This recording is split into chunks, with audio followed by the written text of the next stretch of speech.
Video کو like کر کے آگے شیئر ضرور کر دینا۔ درخت لگا کے مر جاؤ گے تو مرنے کے بعد بھی جب لوگ اس سے فائدہ اٹھائیں گے تو اللہ آپ کی قبر میں آپ کو آرام عطا فرمائے گا۔ پیسے بھی آ رہے ہیں اور اجر بھی مل رہا ہے، یہی مذہب اسلام کی خصوصیت ہے۔ نمبر 3، تجارت، زراعت، اور اس کے بعد پھر دستکاری، کاراگیری کرو۔ آج کل لوگ گھر میں بیٹھ کے پیسے کمانا چاہتے ہیں۔ حضرت داؤد علیہ السلام اللہ کے پیغمبر ہیں، اللہ کے نبی ہیں، سلیمان علیہ السلام کے والد ہیں۔ آپ روزانہ بھیس بدل کے نکلتے تھے کہ میں اپنے بارے میں پوچھوں کہ میری کمی کیا ہے۔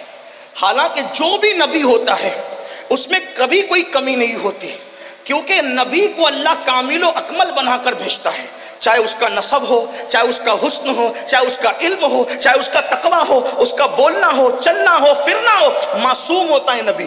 لیکن جن کے رتبے ہیں سوا، ان کو سوا مشکل ہے۔ اللہ کے پیغمبر داؤد علیہ السلام جو ہے وہ پوچھتے تھے بھیس بدل کر کہ میں اپنے بارے میں پوچھوں کیا کمی ہے۔ جس سے ملتے تھے سب کہتے تھے کیا پیغام، کیا انسان ہے، کیا ہستی، سب تعریف کرتے تھے، لیکن آپ مطمئن نہیں ہوتے تھے، کچھ تو ہے، کچھ تو ہے۔ ایک دن اللہ نے جبریل علیہ السلام کو بھیجا، کہا آپ جاؤ اور بتاؤ، آئینہ دکھاؤ کیا کرنا ہے۔ حضرت جبریل آئے انسانی شکل میں، ان سے ملاقات ہوگی تو کہا داؤد کیسے؟ کہا آدمی بہت اچھا ہے لیکن اپنے ہاتھ کی کمائی نہیں کھاتا۔ آدمی بہت اچھا ہے مگر اپنے ہاتھ کی کمائی نہیں کھاتا۔ اگر اپنے ہاتھ کی کمائی کھائے تو پھر اور بات ہے۔ پلٹے روتے ہوئے اور اللہ سے دعا کی، مولا مجھے کوئی ہنر سکھا دے، تو اللہ نے آپ کے ہاتھ میں لوہے کو ایسے نرم کر دیا جیسے عورتوں کے ہاتھ میں آٹا نرم ہوتا ہے، اور اللہ نے ان کو زرہ بنانے کا ہنر سکھایا۔ بادشاہ ہو کر بھی زرہ بناتے تھے اور بیچ کر کے اپنا جو ہے وہ رزق حاصل کرتے تھے۔ نبی زرہ بنا سکتا ہے، نبی زراعت کر سکتا ہے، نبی تجارت کر سکتے ہیں۔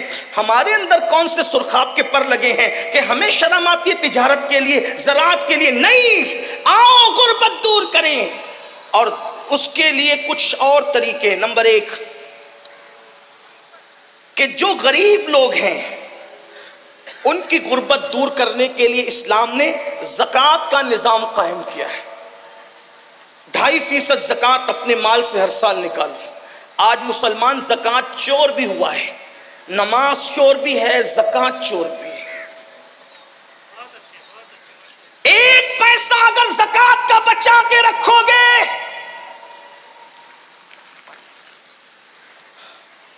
1 پیسہ اگر زکوٰۃ کا بچا کر رکھو گے تو وہ پیسہ آپ کے دوسرے اچھے پیسے کو بھی تباہ کرے گا۔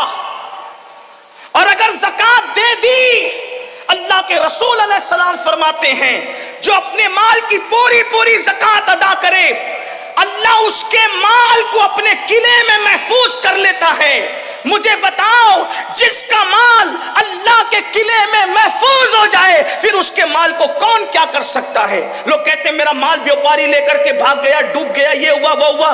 زکوٰۃ نہیں دیتے، غریبوں کا حق نہیں دیتے، اس لیے کوئی لے کر کے بھاگتا ہے۔ واللہ اگر 1 پائی کی زکوٰۃ نکال دو تو اللہ کے سچے نبی نے فرمایا کہ جس نے زکوٰۃ نکال دی اس کا مال اللہ کے قلعے میں محفوظ ہو گیا۔